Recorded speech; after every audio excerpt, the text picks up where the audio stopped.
in Tuckapaw, South Carolina. You know where Tuckapaw was? I don't, but It's StarTex now. oh, okay, okay, They changed the name of it to Tuckapaw, to StarTex from Tuckapaw. okay. And who were your parents? Fielding Owens and Hester Owens. And were they both working? Yes, ma'am. And what was their occupation? Textile. Okay. And do you have any siblings? I do. There were 7 of us. 7. Oh my goodness. Are you able to name them all? Juanita, Okay. Shirley, Cecil, Carl, Dean, Delbert, Homer. So you were the youngest. No, I was the oldest. You were the oldest. I was the oldest. Okay. I got one brother that died in birth. The doctor broke his leg and he died. And I'm not sure if they ever named him or not. I can't remember if they did. Okay. And I don't know if he was born before or after me. I just know my mama told me about it. Did any of them serve in the military? All the boys served in the military. Carl, Dean, Cecil, and Delbert, all was in the military. In World War II or Korean War? Well, Carl and Dean went in, I guess, right after World War II. And my mother had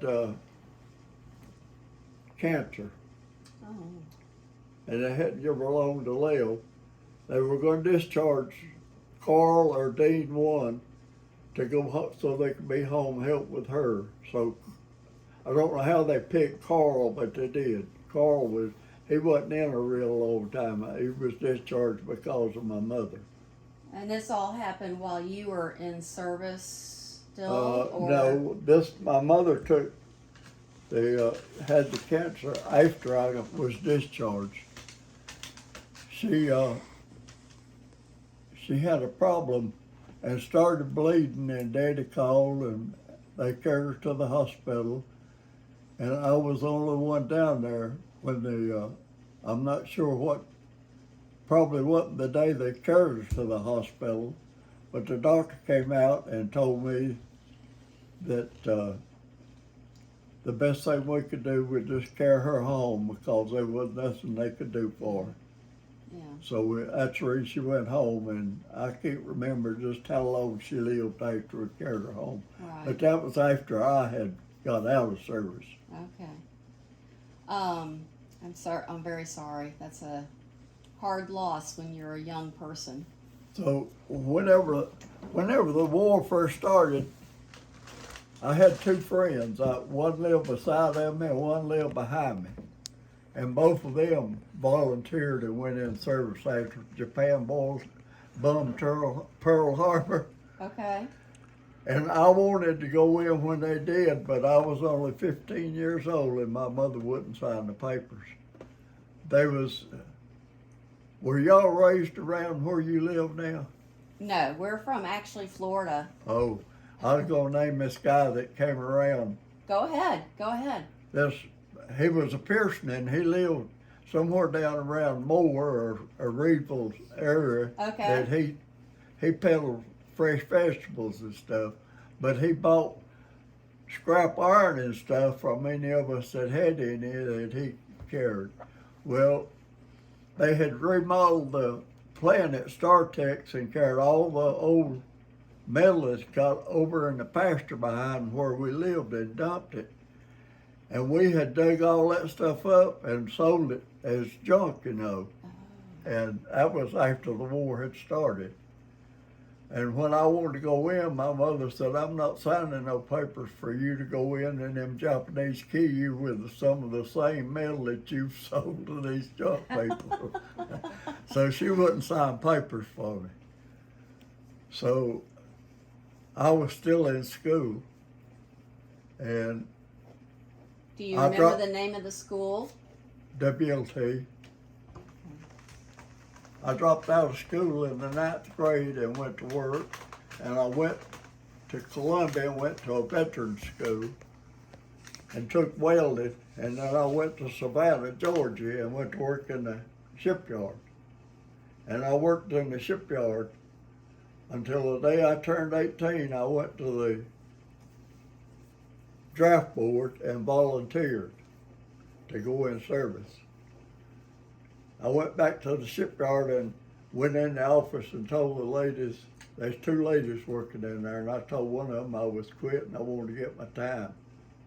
But I told her when I was gonna, I think I was gonna work one more week before I had to report to Fort Bragg.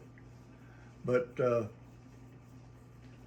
a lady in the office beside where we were talking, she said, if you quit, you're gonna be drafted. I said, no, I won't. She said, yes, you will. I said, no, ma'am, I won't be drafted. She said, well, I'll guarantee you, you will. I said, I've already volunteered. That's the reason I'm quitting. What branch of the service did you want to go into? Well, I wanted to go into the Navy. That's where my 2 friends went. But when I asked them about the Navy, they told me I had to go where they sent me because I had, as far as, you know, I went to the draft board and volunteered, but that's the same as being drafted. So I had to do what they told me to do. And what was that? So they put me in the infantry, sent me to Fort Wheeler, Georgia. So I said, I don't know if this is interesting or not. It is. Well, Keep going. The first day that we were at Camp Wheeler, we fell out and the sergeant was coming around looking at all of us, and he stopped to me. He said, you hadn't shaved today. I said, I don't shave every day. He said, you shave every day from now on. So I started shaving. But I said, well, if I'm gonna be in the infantry, I just think this to myself, I want to be in the paratroopers. So I signed up for the paratroopers. I was supposed to go to Fort Benning after I finished basic training at Fort Wheeler, Georgia. But they didn't. When I finished that basic training, they shipped me out.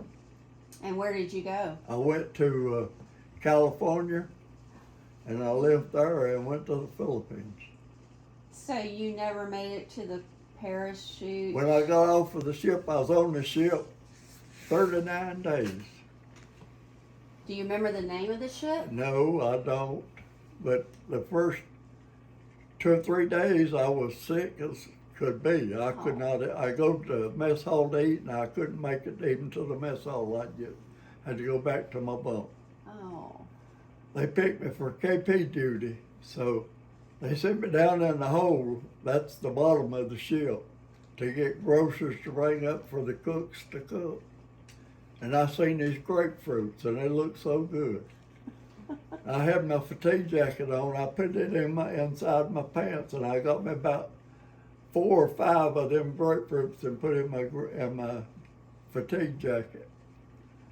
And we carried that stuff upstairs. I went back to where my duffel bag was on the ship and put them grapefruits in them. And when they got off of duty, I ate one of them, and that thing was so good.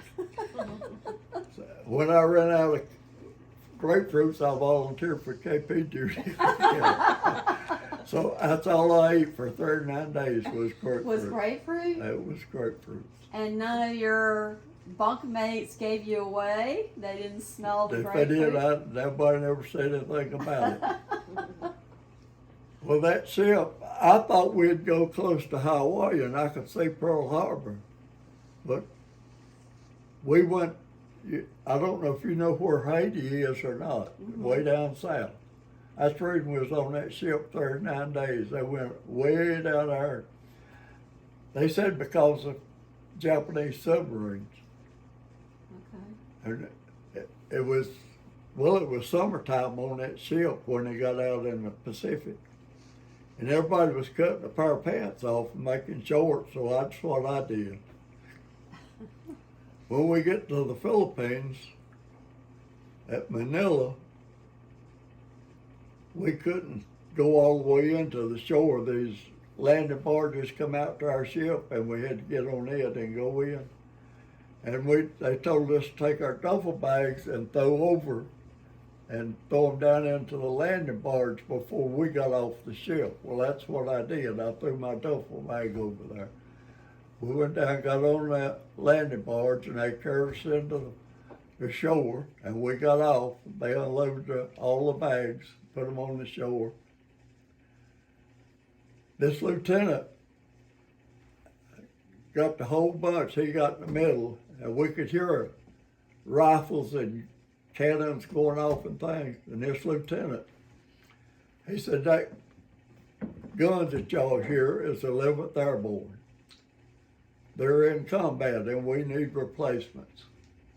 If anybody will volunteer for the 11th Airborne, so they'll pull us back out of combat, don't know when, but we will be pulled back, and they're gonna set up a basic place to train you to be a paratrooper if you want to be that. So I fell out for that. Okay. Me and one more, just two of us. Do you remember his name? No, I don't. Okay. But I had this friend that I took basic training with. We went overseas together, but he wouldn't volunteer for the 11th Airborne. He went to the 1st Cavalry. Well, I don't know, probably 2 months I'd been 11th Airborne, and I run into, I don't know where I met these people at, and I started asking questions about, but I asked about this boy that I took basic training with. He lived in Raleigh, North Carolina, and I asked about him, and one of them knew him. They said he got shot and he's in the hospital. Well, when they pulled us back out of combat and set up basic training, I found out where the hospital was, and I went to it. He had got shot right in the lower part, right between his eyes, top of his nose. Wow. And he came out the back of his head, and he was still alive. He was still alive. And Wow. I asked him if he was going to be sent back to his outfit, and they said, no, he's going home. So I never did hear no more about him. Wow. I got a grandson that connected with the Baptist church in Raleigh now. He was in Raleigh how long? 4 or 5 years anyway, wasn't he? I don't even remember. He's still there now, but he's moved to another church. But he got to be youth minister. And I asked him to check to see if he could find anybody by that name in Raleigh, but he never did let me know nothing. So I don't know You don't know. if he made it back home, how long he lived or anything. So when you report, or when they took you to go with the 11th Airborne, you said? What happened then? Well, Lieutenant, we went through all them duffel bags, and my duffel bag I did not find it. Oh no. I had to go to him with that pair of shorts on. I went to where the 11th Airborne was. They had a tent set up for the company headquarters. A lieutenant carried me in there, captain sitting up there at the front at a desk. He said, where in the hell did you get that? So the lieutenant told him what happened to my bag, and we looked at every bag on the shore. Somebody else had took it. Oh. But the captain, he got the first sergeant, and the sergeant went through the company and got, some of them donated a couple of pair of fatigues and some shorts. And the boots, the shoes they gave me had been made in Australia, and they come to the top of your ankles and had nails in the soles of them. Heads of nails, what it looked like. That's what I had to wear till they could get me a new issue. Wow. It took a long time, and it was over before we ever got it. So did they take you to some training? No, well, after I spent my first night with the 11th Airborne in a foxhole. the first night. The first night. They put me in a whole foxhole with one guy he was from North Carolina. And the sergeant, he was in there talking to me, telling me what to do, which we had went through some of that in basic training. But he said, now, if you see anything or hear anything move during the night, if you can pick out where it's at, you shoot it. We'll find out what it is in the morning. Wow. Well, sometime after midnight, I heard a racket, and I raised up out of that foxhole. I thought I could see something moving. So I took my rifle and I aimed it and was ready to shoot. And some hand went under my rifle and lifted it up. It was the sergeant. I didn't know he was in the hole with us. Oh. But I didn't know why he did it right then. But in a few minutes, this boy that was in the foxhole with me had got up and went out. He said he had to use the bathroom. He almost lost his life because I come close to shooting him. But first sergeant knew he was going to do that. After he spent that night in that foxhole with us, he said. That's a good thing. And he really chewed that boy out. So after that first night, what happened? That was, well, we was in combat the next day. But this is something that happened a good bit later. The combat had slowed down. It still wasn't near as bad as it had been before I got with them. But they had some Japanese, and the 1st Cavalry was fighting, and they was going to send some of us to go help them. So they loaded us in a plane and flew us to where it was at. It was still on the same island.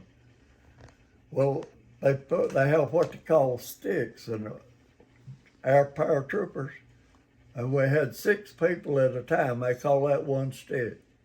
Okay. And the second stick was 6 more people. We had four sticks on that plane, and I was the last man lined up to go out.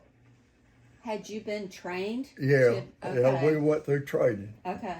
But there was a sergeant in front of me, and when we got to the door, there was a captain at the door. He hit you out on the lower part of you. That's where you're supposed to go. Go. Because he waited just 2 or 3 seconds after somebody to jump before he tapped you out. Okay. He tapped that sergeant to go out. He didn't go. He froze with his arms in the door. He got up and tried to throw him out the door, and he wrestled with him. I don't know how long. It seemed like a long time to me. But he finally got him out the door, and when he did, I didn't wait for nothing. I just went right straight out. When I landed, I didn't know, couldn't see nobody. You know, where that plane flying, close to 200 miles an hour, we was a long way from where the first ones had jumped. Was it daytime or nighttime? Daytime. I seen some GIs, and I made it to one of them and asked them what outfit they were with. They said they were with the 1st Cavalry. And I told them where I was at and what had happened, so they got there's a 2nd lieutenant to come there. He had one of them field telephones. Somebody was with him, had it on their back. And I told him what had happened. He got on his telephone, found out where the 11th Airborne, where my company had landed, talked with a sergeant. But anyway, they got a Jeep and a driver, and that lieutenant went with us. There was 3 of us in the Jeep. And we went to jump that morning. It was before 12 o'clock. They got me back to where my company was about 5:30 that evening. That's how far I was away from where they landed. Wow. So I was real lucky. And so what happened when you got back with the 11th Airborne? Well, they found where they were close to where the cavalry was in trouble, but We didn't go in no combat right then that night or the next day either. They said that they done got things settled down and we weren't going to go in. So we went back to where the division was. But Ben, you're recording all this stuff, I guess. You can tell. You can tell whatever you want. They came out. I don't know if he may remember C-46s and C-47 airplanes. One of them, I think the 46 had one door at the tail in it on one side where we jumped out. But the 47s, I'm thinking it's the 47s that they come out and had doors on both sides of the tail of the plane. Well, we made a jump one day. It was a combat jump. And went out both sides, one going out here, one over here. I swung over a boy that had jumped out the other side, I reckon. But anyway, my chute collapsed. Them risers from where you're buckled into the chute to the parachute, 78 feet long. And I was in about the middle of his parachute and him. And I grabbed onto his riser ropes. And he looked up, he hollered and said, "Get out of my parachute." I said, "Yeah, I will when we hit the ground." But when I landed that, I couldn't land right holding them the risers on that thing, but my rifle hit me on the chin. I thought it knocked all my teeth out. And then when you did land, what did y'all do at that point? We were in combat, and I don't remember. It's hard to remember some of the stuff that happened. Do you remember how many jumps you made? 10. 10. All of them was overseas, but 5 of them was in training. But that one where I jumped out and that sergeant froze in the door, I was still in training, but the First Cavalry, them people was in trouble with the Japanese, so they took us out of training and we went with them. But I went back, I just had one more jump to make. I made it after that happened. That's when they had the ceremony and give us our wings and stuff. Okay. And do you remember who presented the wings to you? Remember what? The name of the lieutenant, or who presented your wings to you? What'd you say? Who presented your wings to you? Do you remember? Do I remember who gave me the wings? Right. Yeah. It was an officer, but I don't remember. Okay. It's somebody connected with the 11th Airborne. So how long were you in combat duty? And this was in the Philippines, correct?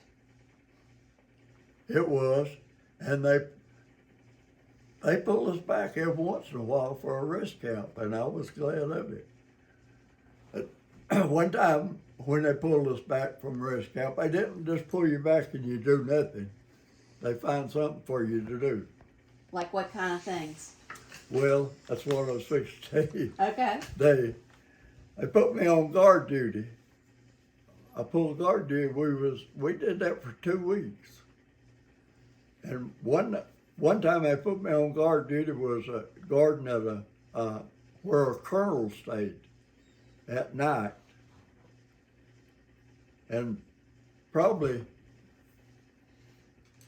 a good block from where I pulled my guard duty, I had a place. I just sat down on a stool till that colonel, when he came home at night, I'd jump up and salute him, and then I walked. I didn't see it. But this building down there, all the windows had been blown out of it. Bree, stop your ears up. All the windows had been blown out. And I reckon that was nurses or ladies that worked for the Red Cross One.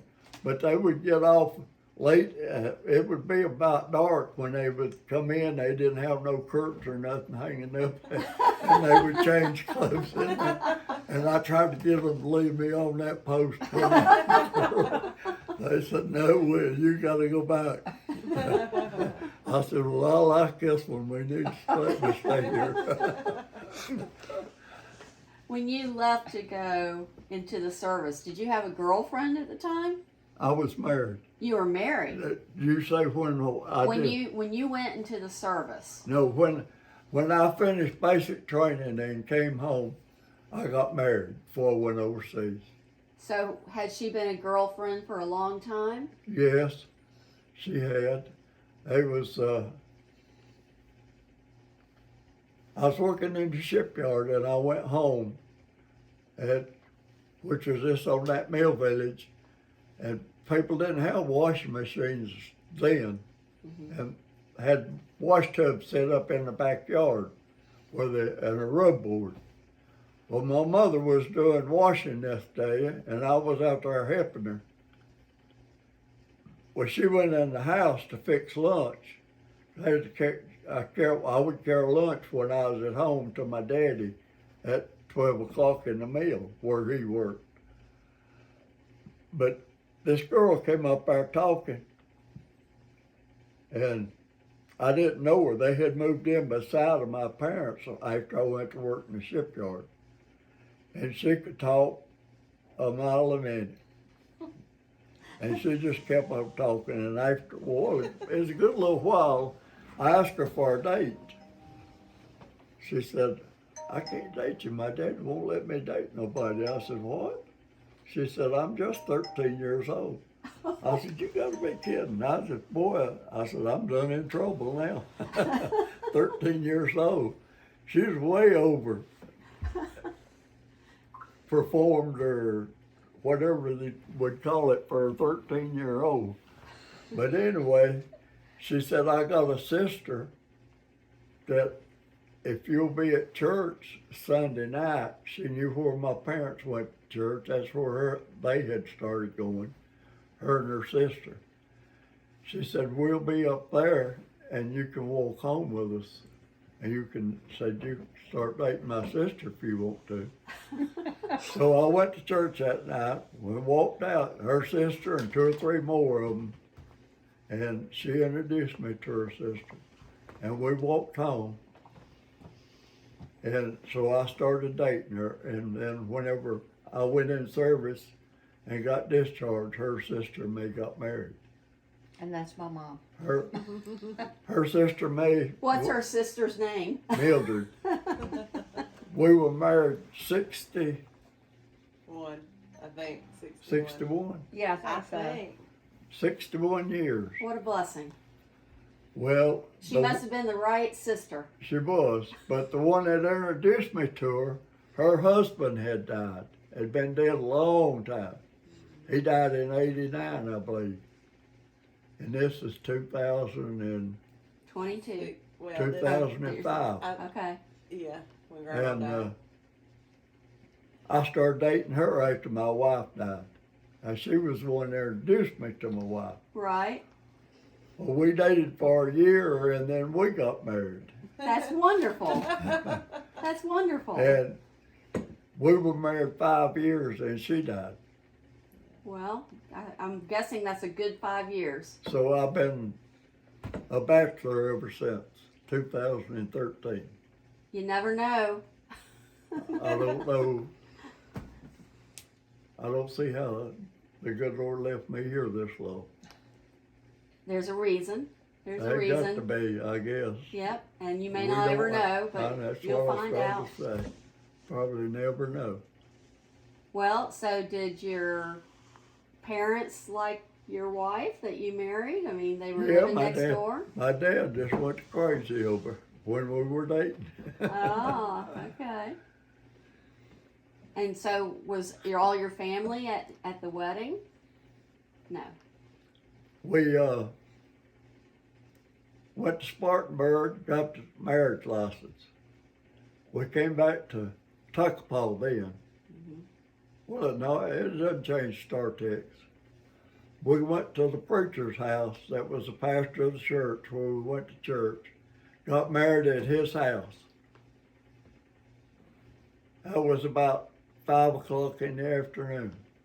It was in the winter time. And after we got out of his house and back in the car, I said, we just about run out of money. What are we gonna do for something to eat and spend the night? My aunt lived in Woodruff. Do you know where Woodruff Sure is? do. Mm-hmm. I said, we'll go down there and spend the night.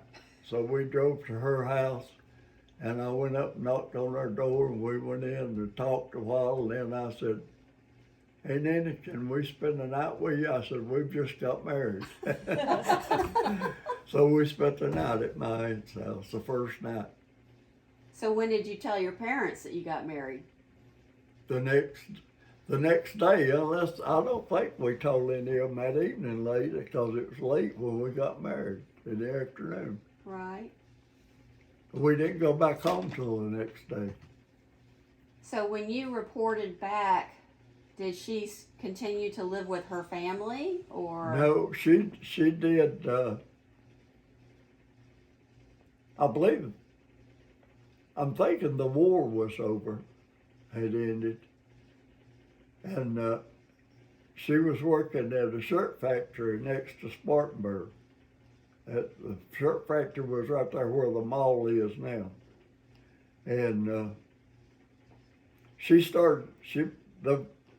one of the people that she got to be real good friends with lived here in Duncan, and she had a stepmother. Her mother had been dead, and the stepmother was terrible to live with. But anyway, Mildred came and lived with her friend here in Duncan till I came home out of service. So you didn't get to come back and visit her until you were discharged from the service?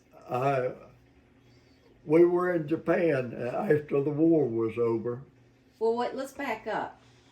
When you were in service in the Philippines, tell me about the end of that service there. What happened? They flew us from the Philippines to Okinawa. And we were it wasn't supposed to have been in help mopping up in Okinawa. I never did see the first Japanese, but they had us, and supposed to have been what they call combat. And we were supposed to be advancing up this, there wasn't no trees nor nothing on it, just a bare mountain. And we got about halfway up it. This boy, I had took the BAR position of carrying the BAR. That was a Brandon automatic rifle. It's kind of like a machine gun. Okay. And you had a helper with that he fed. He carried the extra bullets and things. Right. And kept them fed in it. Well, we was about halfway up that mountain, and that gun jammed. It wouldn't shoot. Scott was the boy's name. He was from California. He took me. He probably saved my life. But he said, we're not going no farther. This second lieutenant had seen us and seen we wasn't advancing, and he come and told us to get going. And Scott told him, so we're not going nowhere, so this gun is jammed, so we ain't got no protection. So that second lieutenant, he took a gun, tried to shoot it, and wouldn't shoot. He got on his telephone and called Ordnance. Ordnance came and brought us another gun and took that back, and we went on in. But I would have probably went when he told us to go if Scott hadn't been with me, and he said, we're not going nowhere. So were you having to shoot to make your way up the mountain? So did you see a lot of Japanese at that point? I didn't see many, but we came to a place with a big old round hole in the ground. There was a ladder in it. And I could see some water down there. A bunch of us talked about going down there. finally everybody said they weren't going. I finally told Scott, I said, you care if I go? He said, no, if you want to go, go ahead. So I got on that ladder. I went all the way down. I bet that thing was 100 feet deep. And there's water at the bottom of it. I took my clothes off and took me a bath. That's the first bath I've had in a good while. Did anybody else follow you down there? No, No. if anybody else went, I don't know nothing about it. I don't remember nothing about nobody else going. So did you make it to the top of the mountain? We did, and they mostly reason they flew us there is this is the rumor that was going through the division that they had us there preparing us to fly in, they're going to invade Japan. And while they were doing that, Japan surrendered. Okay. So that's when they picked 6, 12, 18, I believe it was 18, might have been 24.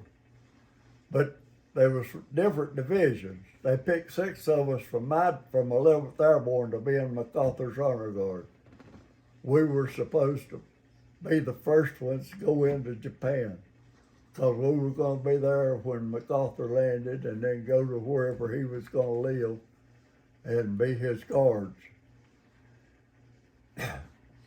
Well, before they got us together and flew us into Japan, some of the pilots had engine problems.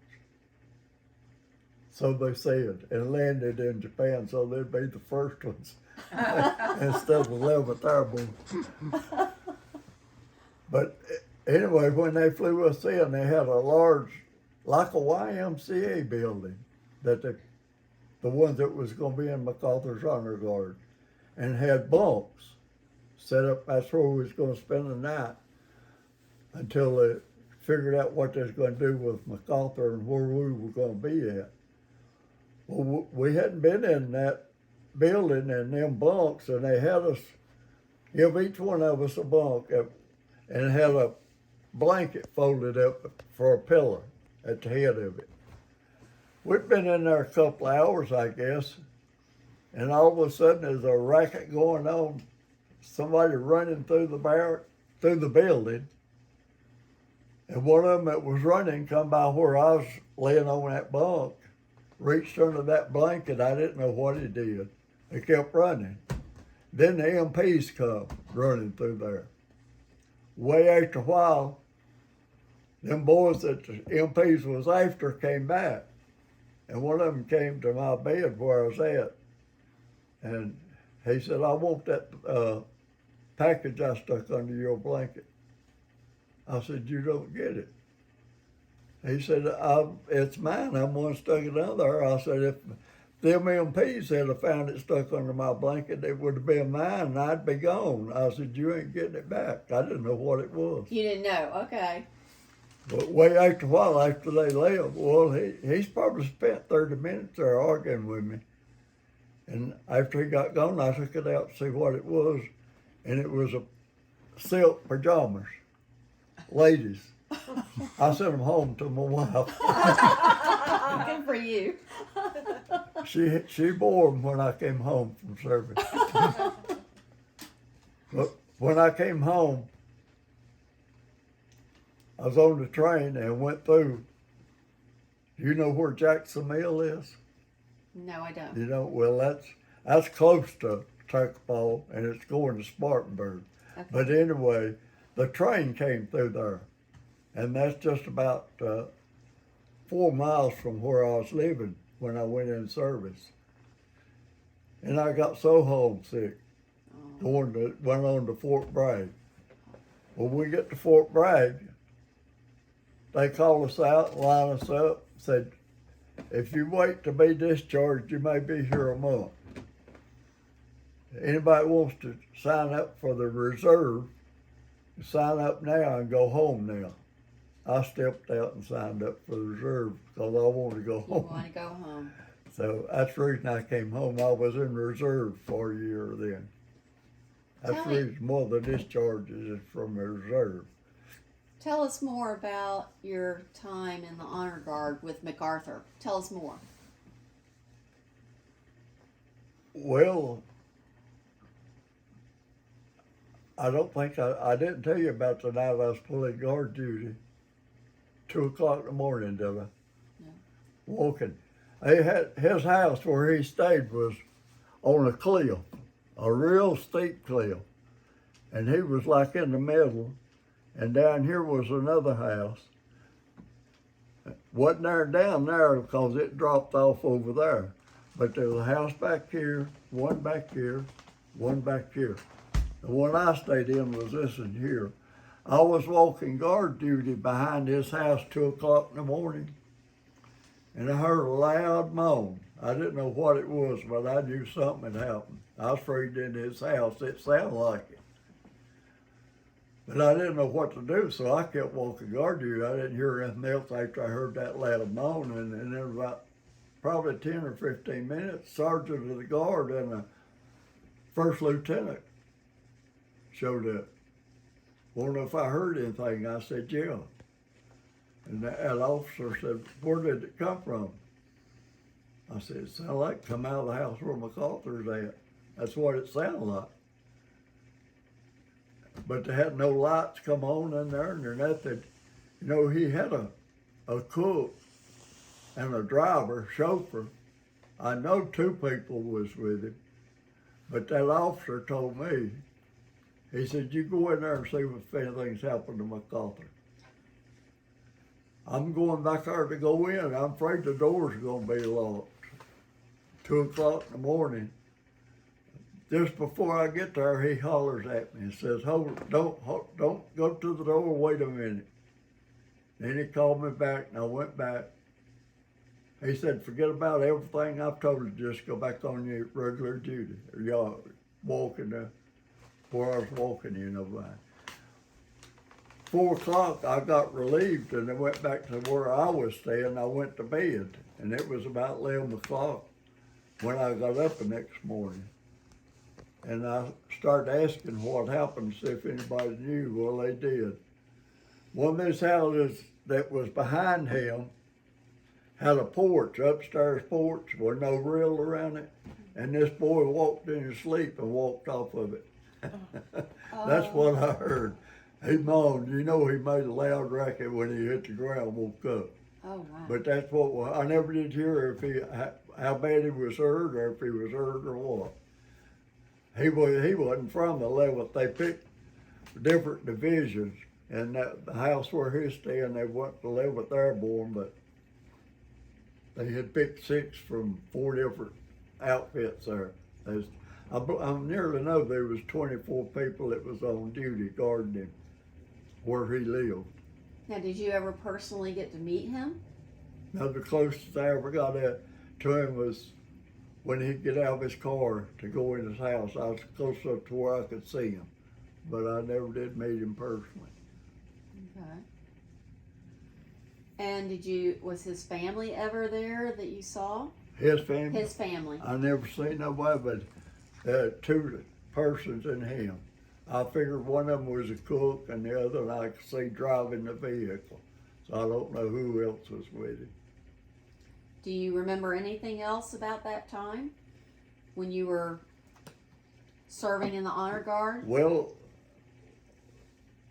after 2 or 3 days after we was there was houses way down at the bottom of that cliff, a street, a road running down by. Me and 2 more boys walked down there, and then it was coming down that street, which was, I guess, should have been dangerous, but we did it anyway. And we didn't go but a little ways, and there's this red and white thing that turned at barber shops. Yeah. I said, there's a barber shop. Let's get a haircut. And them boys said, we ain't going in there. I said, I am. So I went in there and there wasn't nobody there but some lady and a young one. And you know, they speak Japanese and they couldn't understand me.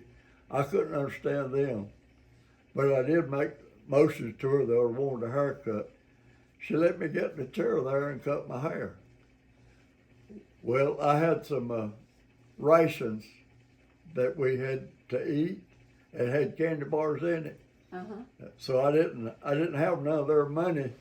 I wouldn't have known how much to give her no way, but anyway, I give 2 of them candy bars. And that young one was tickled to death. He looked like he was about 4 or 5 years old, Oh, my goodness. but he got them 2 candy bars for my haircut. Did you encounter any other Japanese? I can't remember being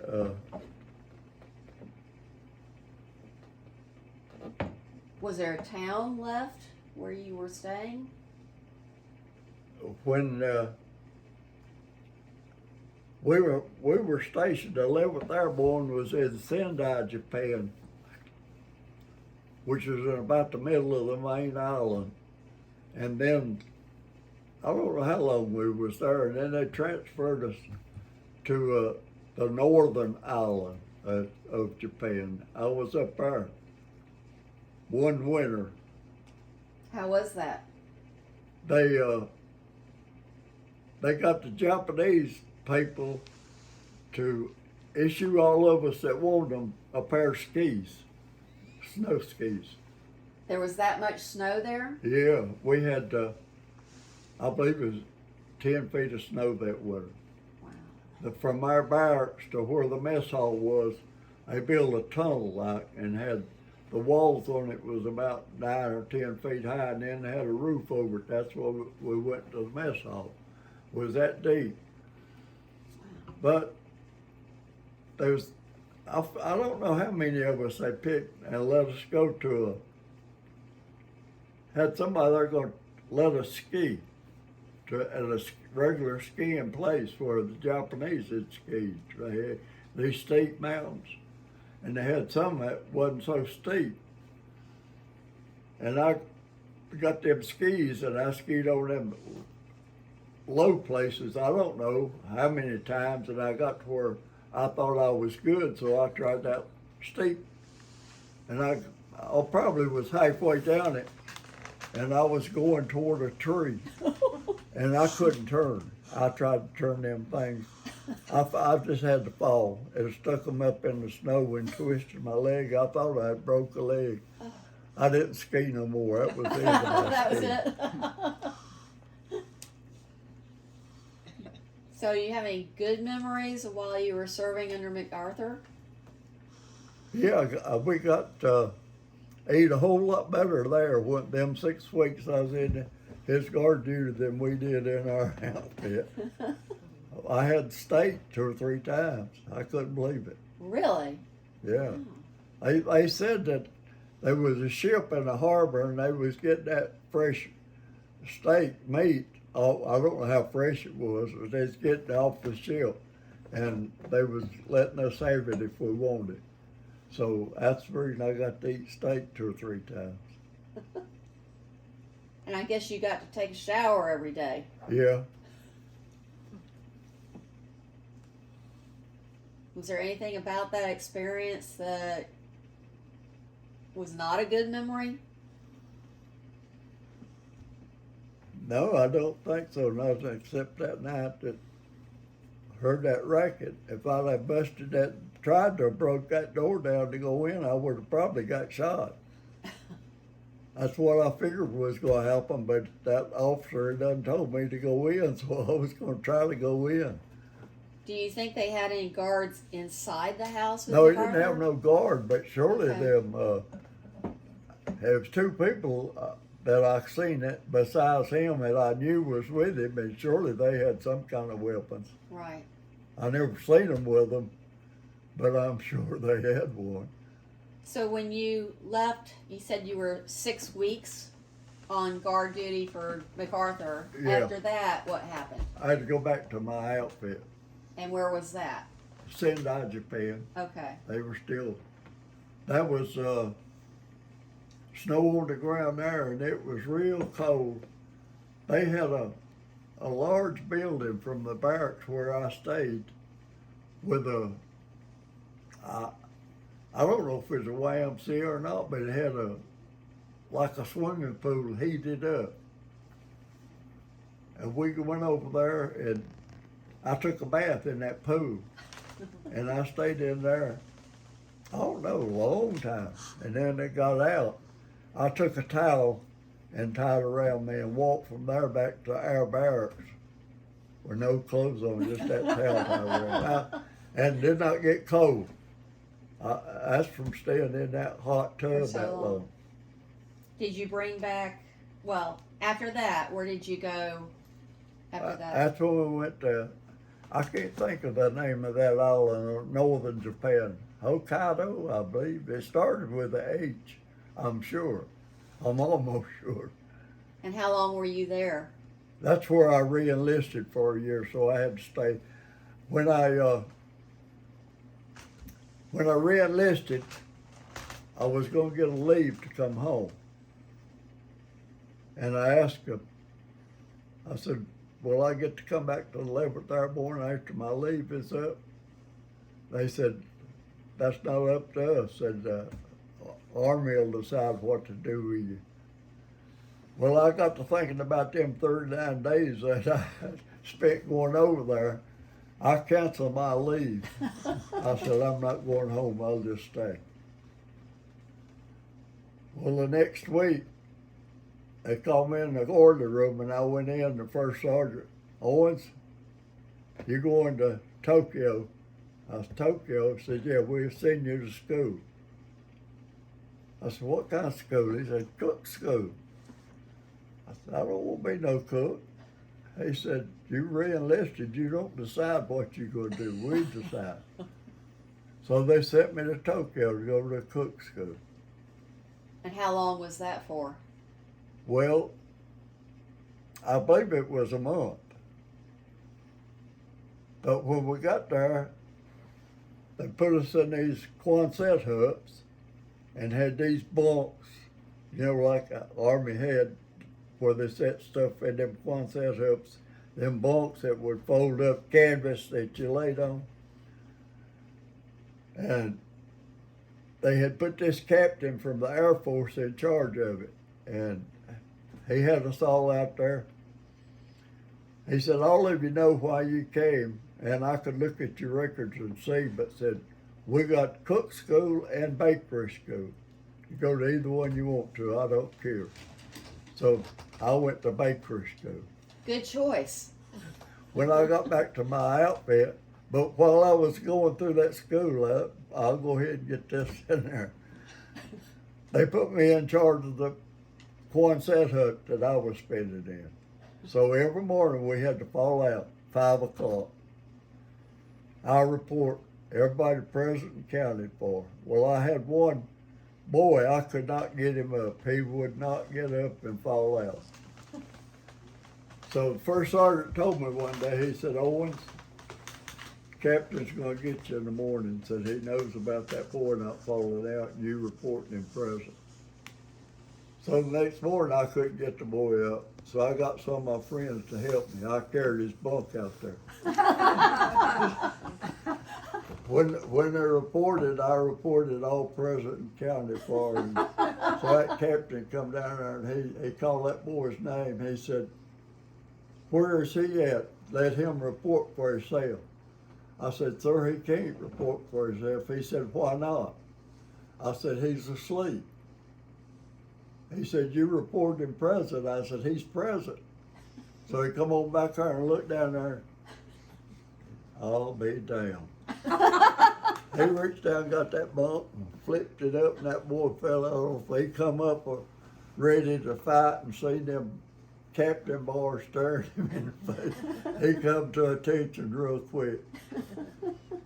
Didn't have no more trouble out of him. He would get up every morning after that. That's good. So, what rank were you at that point? Well, when I finished that, went back to the outfit, they made me technician 5th grade. I was private while I was going through, private first class. So, after the cooking school, the baking school, where did they send you? I went back to my company, Okay. and they were real upset when I told them I went to bakery school and they said, we ain't got nothing to bake, which I knew. But we got a whole bunch of flour in there that came from Australia, they said.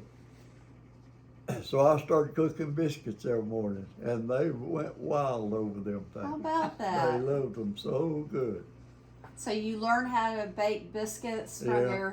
the school? And baked cakes, and I baked, upside down pineapple cake. Pineapple upside down. Is Yeah, that what never- they call it? I've never seen you make one or a biscuit. I know, me either. I was sitting here thinking. So you have a hidden talent that your family doesn't know about.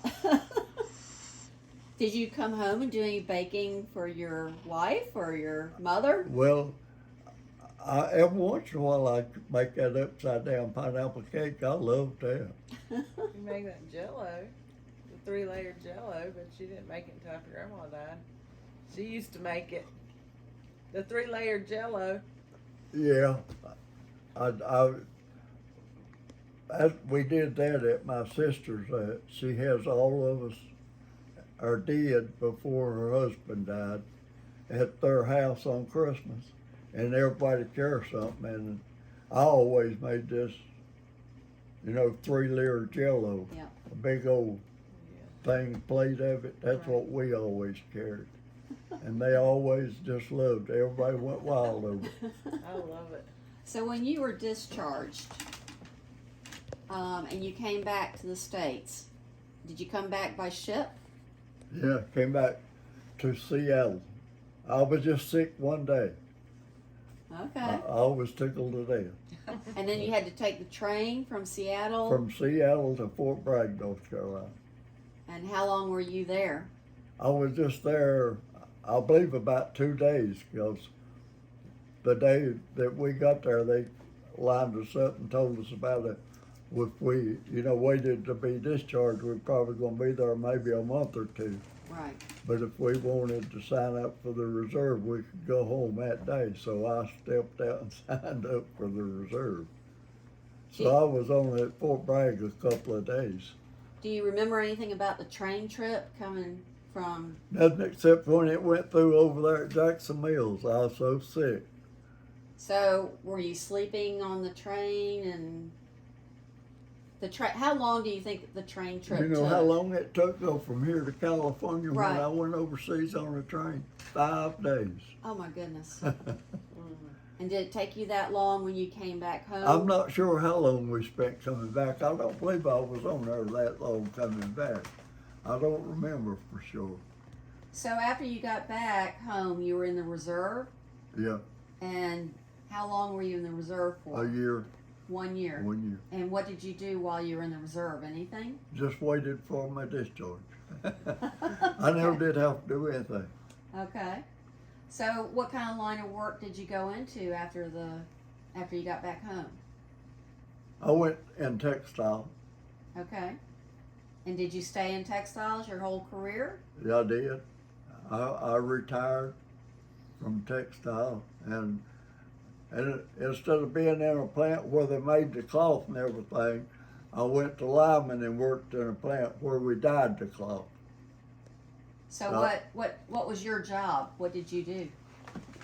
I don't know how long I was there before they gave me this job in the office at what they call shader, which was in charge of the shift and shading the cloth. We had a whole bunch of diabetics where they dyed that cloth, and it had certain formulas. They put that cloth in there and put chemicals and stuff in it, and then they'd have to cut a patch off of it, bring it to the office. We had like a piece of your shirt. We'd have to take that cloth and match it to that shirt. If it was on shade when we get the first patch, that was good. But if it wasn't, we'd have to add more dye to it to get it to shade. So that's what I did till I retired. Until you retired. Okay. So did you retire at what age? 63. 63. And are you involved in anything today? Church or? Now I'm not able to. I do good to do what little bit of homework that I do here and do my own meal preparing. That's awesome. That's wonderful. But he doesn't miss a Sunday at church. Uh-huh. Yeah, he goes- Good. He goes every Sunday. Is that here in Duncan? Yeah. What church does he go to? Duncan First Baptist. First My Baptist. brother lives there. His daughter lives over Alicia's there. over there, right? Yeah, and I don't know why her husband don't like to cut grass. But her daddy and me cut her grass. You're still cutting grass. Yeah, I'm still cutting grass. I cut her grass. Week before last is when my brother's got a place at Lake Greenwood, and they all went down there, and I waited. She was the last one to go down, his daughter. Uh-huh. She has had cancer, and she's not over it completely yet. I met her. But I waited till they left and went to the lake. They went down and spent the weekend. After they left, I cut her grass and mine. My goodness. Now, he's an auto mechanic and a Yeah. race car driver. Yeah. he A does- race car Yeah, driver. that's those two things. How did you get into doing race car driving? I don't know.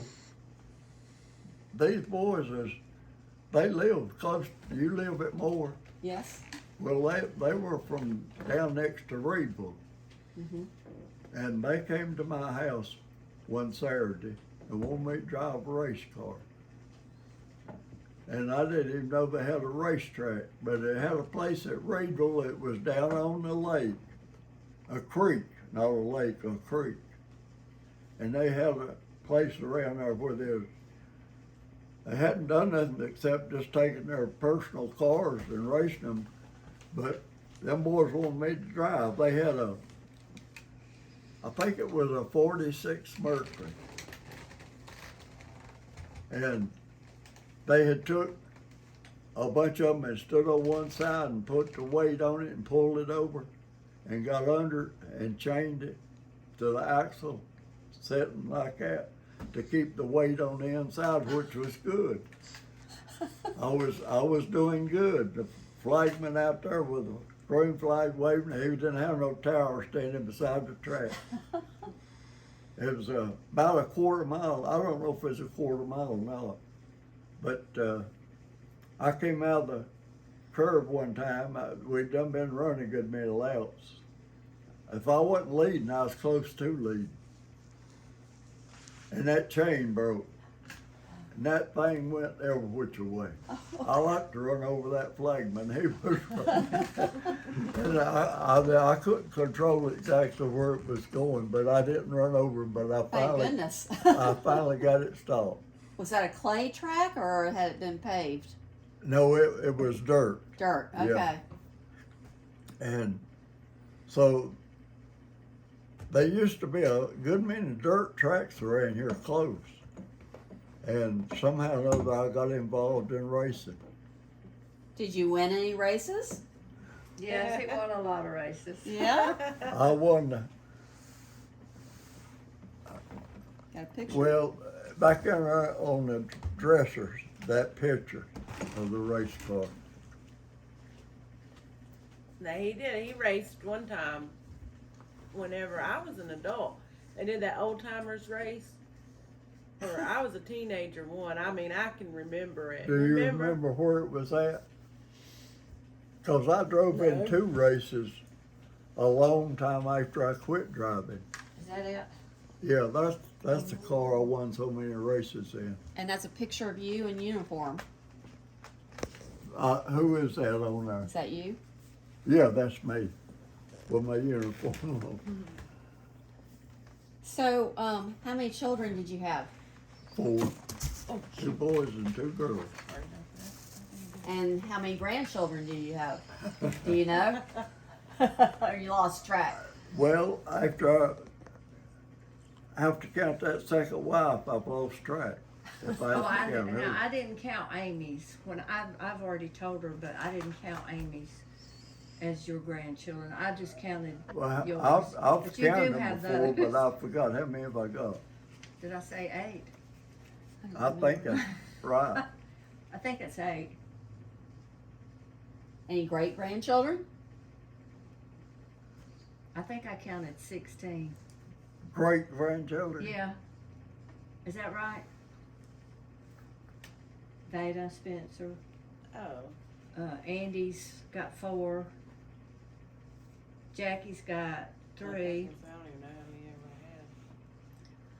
ever had a bunch. Then, well, Nan has got 1. So that's 10. Then she ain't got no grandchildren, has she? So there's no great grandchildren No, from no. there. Yeah. So We'll I have don't to know. I figure had that it. out I for have me. it Yeah. added up, but I can't remember. So had your father served in the, was your father ever in the service No. or your grandfather? No, I don't, So it was because of World War II that you My- got in. my mother's daddy got killed in a coal mine in Kentucky. I just know that. I don't reckon I ever seen him. I was told that, and his wife is the one that told me, my grandmother, before she died. She said, he put some money in the bank in your name before he got killed. That you're supposed to get it when you get 21. Okay. So I don't really know if he did that or not. Dennis, he did entered something on his computer when they was here one time, and he said it showed something about I had some money in a place in Columbia, Goodness. and you're supposed to have sent something other, fill some stuff out or something other about, but Did Dennis, he gave my address and everything, and I was not thinking about whenever he did it, cause I was sitting in there and he was telling me what he was doing, and he gave my address, which was here. Well, I got a post office box. If I get any mail, if it's addressed to here instead of that box, that postmaster we got now, she sends it back. Me and her got into it about my second wife. She was a diabetic, and she got her medicine through the mail. And she was gonna send some of her medicine back. They told me one day before they sent it.